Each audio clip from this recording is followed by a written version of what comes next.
Hey there! Welcome to Old Man Runner. In today's video, I'm going to review the marathon I ran on the old rail trail in the middle of Ireland. First, we're going to have a look at the route, then have a look at the result, and finally review what went right and what went wrong. My friend Paul asked me would I like to do a marathon in the middle of Ireland, running between the towns of Athlone and Mullingar in County Westmeath. Now, I'm training for the Chicago Marathon on October 10th, and I wasn't planning on running a marathon in the middle of it, but I couldn't resist it. It looked like a great trail, and I've been trying to run a sub-4 marathon for a while. I should be easily capable of it, but anyway, what you're capable of and what you do aren't the same thing. But I was kind of looking for a low-pressure run that I could do so that if I could get below 4, then I could go to Chicago and just look around the buildings and soak in the atmosphere and run without really caring how fast I finished. So that was my loose plan. Tried not to overthink it, even though I overthink everything. I try not to overanalyze it, even though I overanalyze everything. If you've watched this channel, you'll know that. But anyway, we decided to head off. So the old rail trail, as the name applies, is a former railroad, or railway, as we'd say here, or Iron Road. And it runs between the towns of Athlone and Mullingar. Because it's an old railway, there's no 90-degree bends. There's some very slow radius bends. There's some gentle rises and gentle falls. There's a few crossings, the odd what used to be railway crossings. In one or two, the road now has priority, but it's a lightly trafficked rural roads, not a bother. You go through a couple of train stations, but largely you're out on your own. You can have a look here. I took pictures as I went along, and you're looking long into the distance. So the longest straight I measured on Google Maps is about 9.2 kilometers or 5.7 miles. I met almost nobody, maybe 20 people. Okay, it was Paul, but maybe past 20 people walking here and there, and maybe about 20 cyclists. But we'd started early, so it's a beautiful run out in the middle of nowhere. We decided to run at 7:30, which meant leaving here at 5:15 in the morning, driving to Mullingar, which is the finish point, dropping one car there, then driving to the start point. We were unsupported, so we had to carry all our own fluids, all our old gels and phone. I wanted it for emergencies and for taking panoramas. Paul had buried some liquid in some bushes somewhere along the way. I've never been to the run before, but I couldn't. We'd be running different strategies, and I couldn't be certain Paul would be with me. I didn't fancy looking around in the bushes in the middle of nowhere for some water, so I had to bring everything that I needed all on me for the route. The route is superb. I mean, there's no laps. I love no laps. I hate the idea you're standing in a place and running around as fast as you can just to get back to where you are. That does my head in. But you can see so long to the distance, and sometimes you're seeing down and you see this sort of slope and you think, oh, there's a slope up there. And you think, no, maybe I'm just going down and that's the flat bit. And to the side is just bushes and trees and stuff. And I hadn't set any elevation stuff on the watch. So there were times you knew by your speed, or you had a rough approximation, but it's really nice to run. Very gentle slopes, what slopes there are. I think there was 100 meters in the elevation up and down in the in the whole distance, and maybe 40 overall. We ran vaguely uphill. You'll see it in the data. The signs say it's 42.2 kilometers long, but it doesn't tell you where the start and the end is. So Paul went out and cycled it a few weeks earlier and put an actual end point, which was great to have. There's no litter bins along the way. There was a guy collecting rubbish in one of the stations, which is great. I gave him some gel wrappers. But in the entire 42 kilometers, all I saw was one discarded gel wrapper and one discarded juice packet. So well done to everyone for taking the stuff with them as they went. And the great thing is, in Mullingar, in the car parks are free at either end. There was a toilet. It was the cleanest portable toilet I have ever seen in my entire life. So thank you, Westmeath County Council. I made great use of it and left it clean afterwards. The weather was super. I mean, it bucketed down the night before. We'd looked at windy.com, and that was why we picked to run from Athlone to Mullingar, because that would usually be the prevailing wind. But in fact, it was there was no wind. It was humid. I mean, we're talking Ireland, not Mississippi or Lagos, which I've run in. But it was wet under the trees, and it was 11 degrees centigrade or 51.8 Fahrenheit. It was really perfect. A little bit of light drizzle on the start. I noticed it on my glasses, and then forgot all about it. The weather wasn't a factor at all. It was just beautiful running conditions. Okay, so let's review the kit. Now, I'm not going to, I've enlisted the help of my friend Quinn again, because I'm not going to stand here modeling all the kit, and we'll have a look at what Quinn does. But first of all, I wanted to carry the phone. So that meant that I wore the Under Armour liners with the phone pocket in. I've previously done a video about all those. And then I wore the Soar Elite Shorts 3.0. And then at the top, I had the Soar Ultra Trail top. Now, I wore that specifically because it's supposed to be really good underneath a vest. I was going to have to carry a vest to carry bottles of water. And so I wore that. It's not very heavy. I'll put all the weights and stuff in all the descriptions, but it's not very heavy. And then I put on the Craft Sportswear Pro Hypervent vest. That didn't go very well. I'll get onto that. But then on top of that, I put on my on hat. I had the Rudy glasses, not these ones. And on the socks, I initially wanted to get a pair of Roque Agile, which are very, very thin and low cut. But then after I got to the start, I thought maybe I'll go with the higher razor ones. It's just in the Alphafly, which I was running in, has got a high collar, and although I run 20-30k in them with the low cut socks, I just to be on the safe side, I thought, God, the weight isn't going to make much of a difference. Let's go with those. Sorry about the croaking, everybody. Seem to be having some problems there, and I had some other problems with my the Stride Foot Pod. I usually pair to my Apple Watch, and then I also pair that to my iPhone. And the data seemed to be not quite aligned. I would be running with Liam, and he'd say, hang on, my distance is different to your distance. So I got a Coros Pace 2 watch. So there's the Apple Watch and the Coros Pace 2. And I wore that as well. But I wasn't totally sure which was right, which wasn't. I tried to do some tests and do some calibration on the Stride. I'd hoped to run a lot of the distance with Paul, but then it turned out that Paul, I was going to be using the metric system, and I measure everything in kilometers. I usually try to do conversions for every, and I grew up under the imperial system, but I'm not so au fait with it.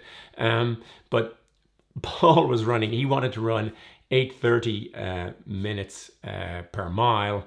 I was trying to run 5:30 or thereabouts per kilometer, and we got confused between those two. And then we were talking about distances. All of that got totally confusing. So I'll review the two, the Coros and the Stride and all that stuff in a video in a couple of weeks, because I've already started playing that.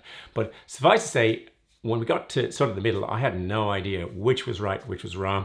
And that got a bit confusing. Thankfully, I stopped at the end at our 7.3 kilometers to go. I stopped. This was doing my head in. And I took out the phone, looked up Google Maps to see how far I had to go. It said 7.3k. And I thought, right, the Coros is right, stuck it in the pocket. And then it was great. Then I suddenly got a second win, and off I went.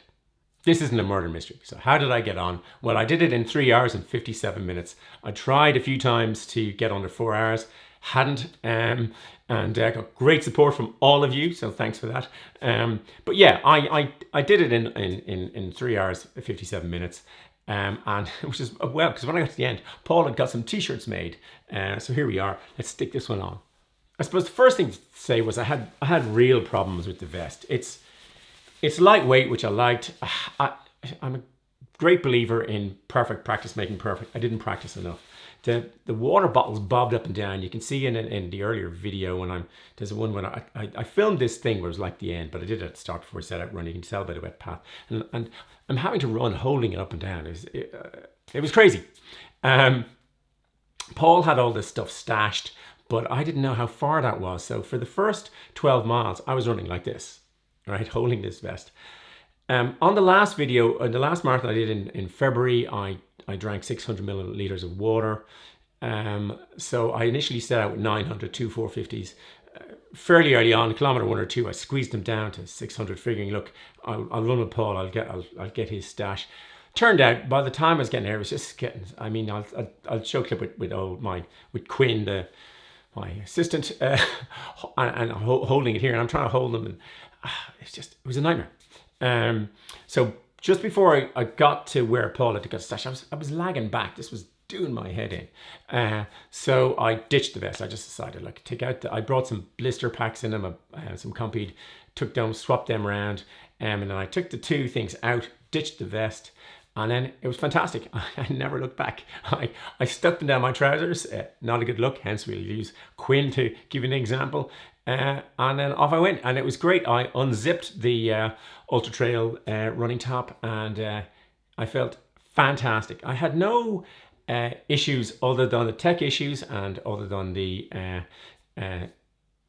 vest. Everything went. I had no blisters. I had no chafing. I've had serious chafing problems years ago, but didn't have any this time. I had serious problems, but I mean, I used a lot of that gold. It's kind of lube stuff and did in the usual spots, and that was perfect. I had no blistering, no chafing. The shoes were interesting. I mean, I ran in the Alphafly, and I made videos about running in the Alphafly. My plan was that I would run in these. Initially, I thought the noise would drive Paul mad. We headed off, and the railroad track is down to the right. And Paul was saying that they sounded like an old steam train chugging along, and that it was reasonably therapeutic. But they were comfortable. I mean, they were comfortable all the way. I had no issues. They're now 80 k's in. They're slightly worn here and slightly worn there. But they didn't give me the energy return I was expecting. My cadence was good all the time. I broke the time I wanted to, but I kind of, towards the end, I just felt I was sagging in them a lot. So, I mean, I'll run out and I'll do fast days and I'll do gut busters in them. But I think for me, these weren't the perfect marathon shoe.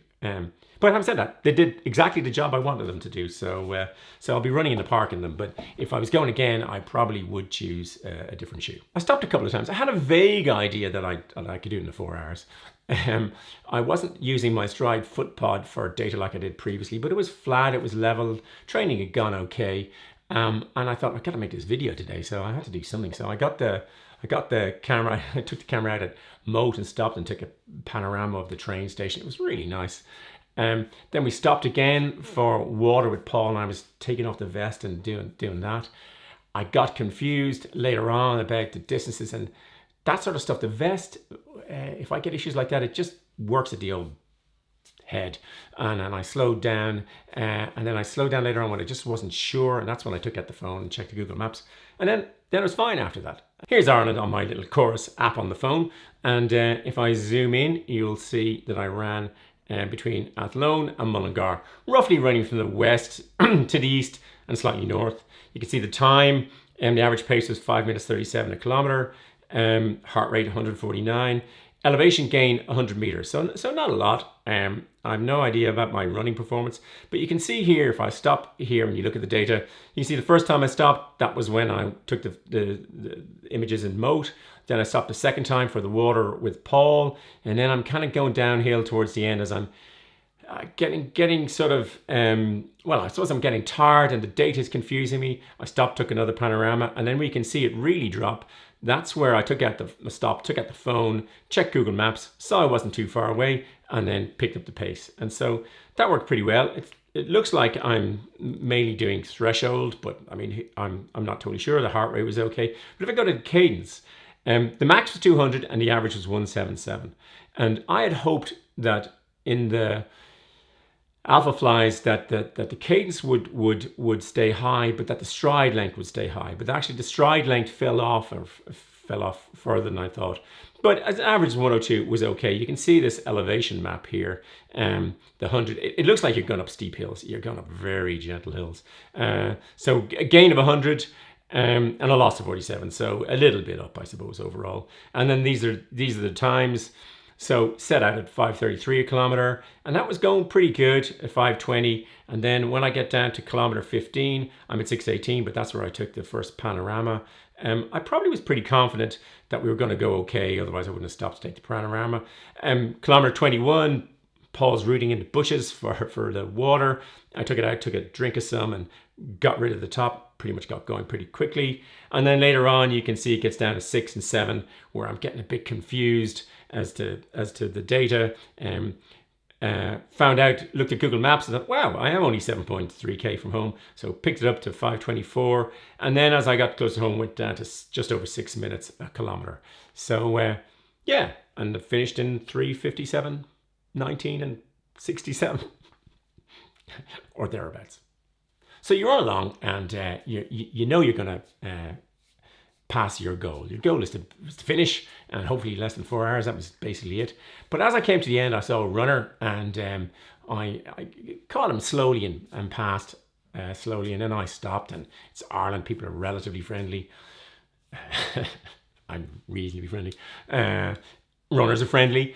And so I got chatting to him, and I couldn't believe it. He was running happy. He was at his pair of Brooks, and he looked fantastic. So I was saying, I've just run this marathon. I'm 58 now. And he said he was 78 now. He looked, Gary, you look barely in your mid 60s. But it gave me, I just thought, that is fantastic to be, when you set this channel, you're going, you're not sure how long you're going to go for. But another 20 years is the new target, the new goal. So stick around. I guess I'm in this for the long run.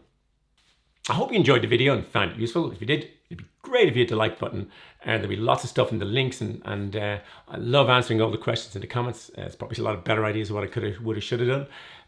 There'll be a blue subscribe button there, and some related videos there. Thanks for watching. Until the next video, just keep running along. What do you know? I beat 4 hours. Ooh, did I enjoy that? Yeah.